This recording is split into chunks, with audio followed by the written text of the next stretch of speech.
नमस्कार, मी मयुरी आणि आपण पाहत आहात 7 स्टार न्यूज। पलूसमध्ये पलूस तालुकास्तरीय शालेय व्हॉलीबॉल स्पर्धेमध्ये श्री समर्थ प्रायमरी आणि सेकंडरी इंग्लिश मीडियम स्कूल पलूसच्या विद्यार्थ्यांनी उत्कृष्ट कामगिरी करत यश मिळवले।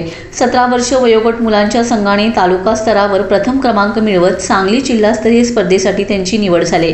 तसेच मुलींच्या संघाने तृतीय क्रमांक प्राप्त करून आपला खेळ कौशल्याने अधोरेखित केलाय।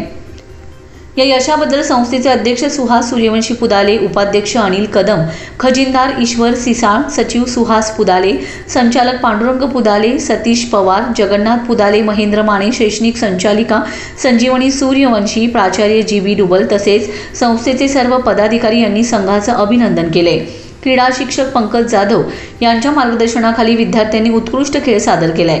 शाळेतील सर्व शिक्षक आणि शिक्षकेतर कर्मचाऱ्यांनीही त्यांच्या या यशाबद्दल हार्दिक अभिनंदन केले। संस्थेच्या या यशामुळे विद्यार्थ्यांमध्ये क्रीडा क्षेत्रावरील आत्मविश्वास आणि जिद्द वाढण्यास मदत झाली असून पुढील जिल्हास्तरीय स्पर्धेसाठी शुभेच्छा देण्यात आल्या। Laxman Patil, 7 star news, Ishwarpur.